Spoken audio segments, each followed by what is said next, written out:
Culinary Class Wars Season 2 is ending. It got me thinking about creativity. You can survive by playing it safe, but the people who make it to the end are the ones who get creative. So I'm breaking down the creativity principles from the show and how they apply to video creators. Number 1, what got you here won't get you there.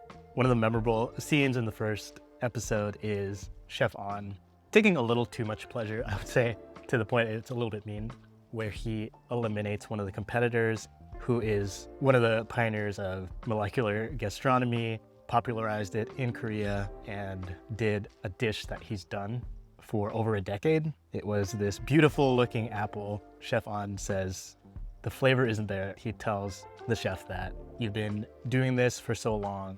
I looked up to you. I really tried to learn all of this as well. And a lot of the industry has moved on from this. This is a little too old-fashioned to stand out, and that's what eliminated him. What got him that success in the first place is not going to get him success in this context of this competition show. For a creator, there is this idea of explore and exploit, where you try a bunch of different things, you see what works, and then you double down on what works, but you can't just keep doubling down on that forever.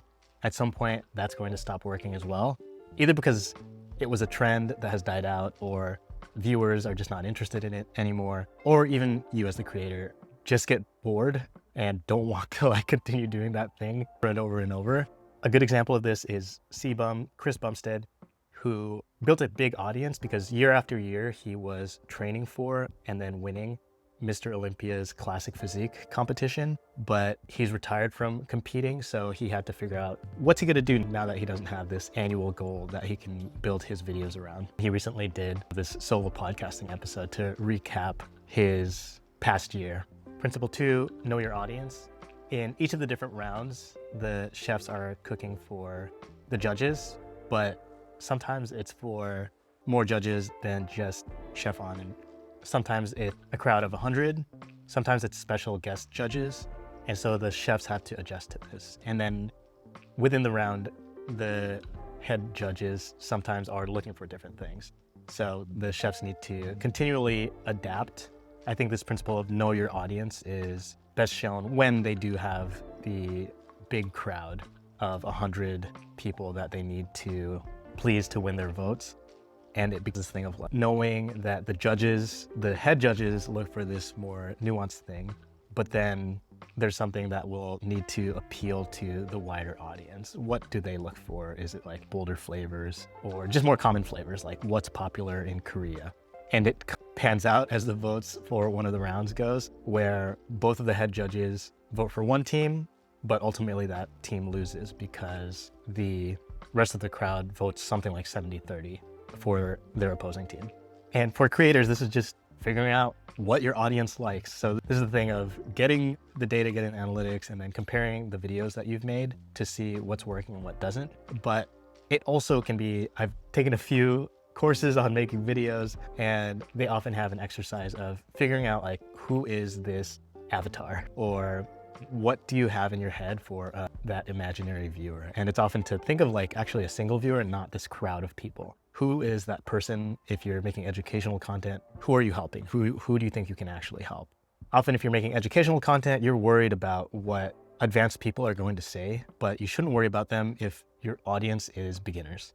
Ali Abdaal talked about this in a recent podcast interview where he's made over 1,000 videos. So a lot of the comments from his loyal audience will say, hey, you're repeating yourself. You've run out of stuff to talk about. And he's, yes, I have. I've done this for so many years. And I'm still talking the fundamentals of productivity and starting a business, making videos, the fundamentals aren't changing. So that's what seems to be repeating. And he says that his team has to remind him, it's okay to repeat these topics. He's gonna reach new people because the audience continues to grow. And that means that new people are seeing his message for the first time.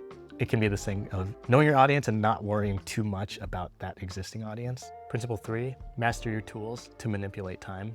One of the chefs is this barbecue master, and he uses not just the grill, which he has mastery over, but also a pressure cooker. And he combines those so that he can use proteins that people wouldn't use because of the competition time. So if they have 1 or 2 hours, other people aren't using these meats, but he's using them with the pressure cooker and then using the grill, bring it to the pressure cooker and then grilling it to finish. and he has a mastery over that technique. So it allows in the opening round to create kind of his signature beef rib where the beef slides off of the bone. And without the pressure cooker, that kind of barbecue over just like with just a smoker wouldn't be able to be completed in 2 or 3 hours. So in that sense, he's manipulating time because it just compresses the amount of time required. And he's able to go to that go-to move a couple times throughout the season, but maybe it does run into this idea of, number one, what got you here won't get you there, where it almost, he does it again and almost gets them into a little bit of hot water in this team event. So it can be good to have that go-to move, figure out ways to use your tools, master them, but not get overly reliant on them. So for creators, of course, there are these different things that you can use like templates, presets, scripts, shortcuts. Whenever you make something, look at that piece and then see if there's something that you can reuse from it in the next video. And maybe one of the more popular things that you've seen, and I feel like I haven't seen this as much in the past year or so, but definitely there were a bunch of people on TikTok or any other short form platform where it would just be the same audio repeating the same setup and joke with slight variants and over and over and over and over, and the entire account is doing that. But on the other hand, as a reversal of this, I've seen a couple of them now where I've been like, oh, what are they up to now? And their channel has just died off. And I think it does just become this thing where they got tired themselves of repeating the same joke over and over and over and kind of just lost interest in making content. I think it's because you see this like really rapid rise in the audience because that joke works, it is funny. And then you try to venture out, do something else, but then you see that the growth is not as fast. And then you probably like lose some of the dopamine hit, and then you just stop creating stuff altogether. You probably don't want to get overly reliant on one single tool. Principle 4, first principles, understanding fundamental ingredients and their potential combinations. So I think this is best shown when Culinary Monster cooks. I guess like kind of anytime he cooks, but he just seems to have mastery of individual ingredients. And this goes for probably the other chefs too, but I think on the show, he's the one showing it repeatedly, that it seems like a secret ingredient never throws him off, and he'll even lean on it to try to impress the judges. It does remind me of this competitor from the first season in the opening round where he tries to do this to keep things super, super simple. He just cooks this, what is it, like rump roast? I don't think rump roast is the right name for the piece of beef that he cooked, but he cooked it, looked somewhat flashy. It was like at the same time trying to be simple, but doing it in a very flashy way in the way that he was cooking on the grill with no ingredients, just the beef and salt. And then he got eliminated. The chef on just said, like, you did all this, but it's still tough, so you're eliminated. But Culinary Monster is able to take simple ingredients and then cook them to their best and combine those. And then he just has an understanding of what goes together, then an understanding of, at the base level, like what the judges were looking for. I think that was a cool thing in one of the rounds where they could submit multiple dishes. He submitted one, got a really low score from Chef On, and then thought, okay, right now they're looking for something simpler. And he was able to do that and then get what stood for the high score for a while, and then eventually didn't win, but he had, I think it was the second, maybe the third highest score. But he was the person to beat for a majority of that round. And so using these basic elements is something that a creator should think about as well. Learning what actually makes a video work. And of course, like you'll also see figuring out like the fundamentals of storytelling, whether it's like hero's journey or story circles, story grid, whatever framework you've seen, learning how those work and practicing those, trying those out to see what works for you. And then for the specific platform. So YouTube, you will always see these things about hook, title, thumbnail, and then call to action. And a lot of these are also just rooted in the principles of copywriting, where it's always like tied to some framework of for like headlines, bullets, and then call to action. Instead of trying to get someone to continue reading down a page, you're trying to keep them watching the video. And each of these individual elements can be things that you focus trying to improve with each video. Principle number 5, simple stories.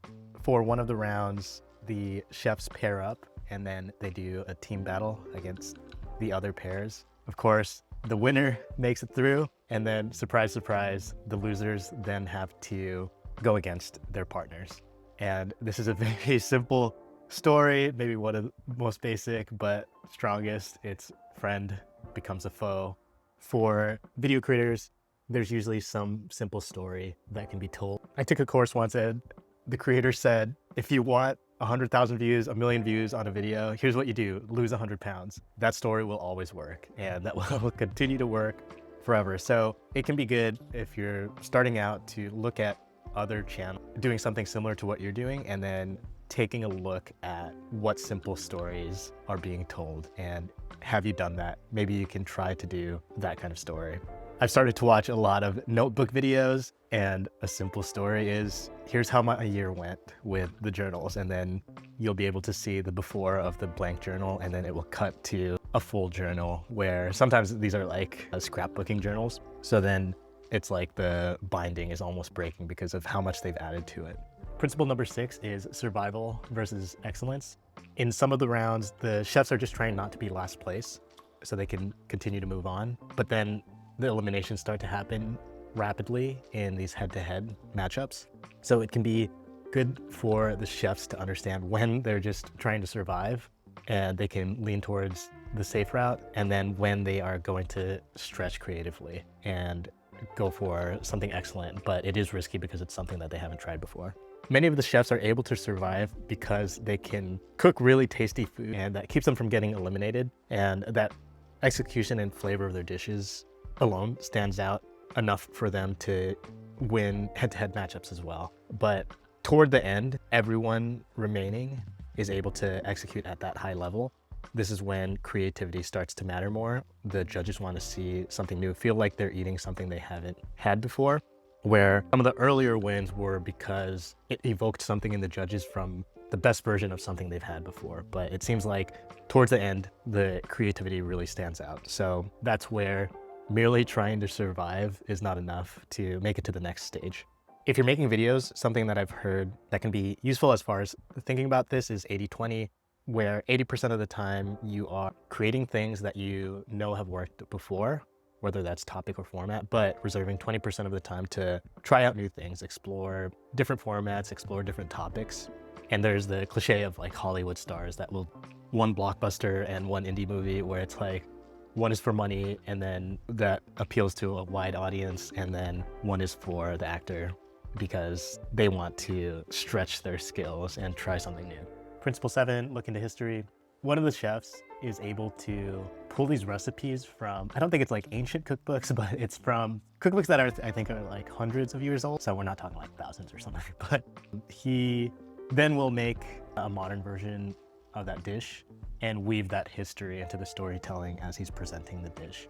It does always seem to impress the judges, and I think every time he did it, I was also, as a viewer, just like, oh wow, cool. If you're making videos, it can be great to look at the history of whether it's an industry that you're covering or just a history of filmmaking, a history of the style that you're trying to create. There's probably something that you can learn and apply from 20 years ago, 30, 40 years ago. I'm reading the James Cameron biography, The Futurist, and it's cool to see his thought process with special effects and how he's continued to be at the cutting edge of effects in movies.